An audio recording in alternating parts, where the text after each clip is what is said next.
Chụp solo crew video này nhưng mà bằng hai tùy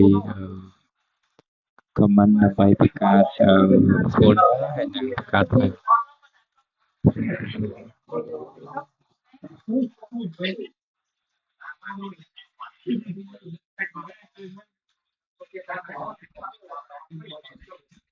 หลังยังโชว์มาดอลลินเลยbây giờ vàต่อมายังใช้3 folder bây giờ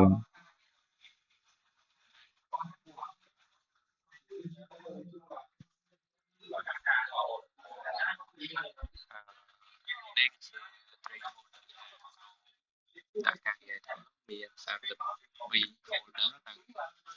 138សម្រាប់comment ដែលកើត folder នៅ file នឹងបានខ្ញុំប្រើ comment mk dir សម្រាប់បង្កើត folder ទាំងអស់នោះហើយប្រើ tag ដើម្បីបង្កើត file នៅក្នុង folder មួយៗហើយវីដេអូនេះមានតែប៉ុណ្្នឹងណាជម្រាបលា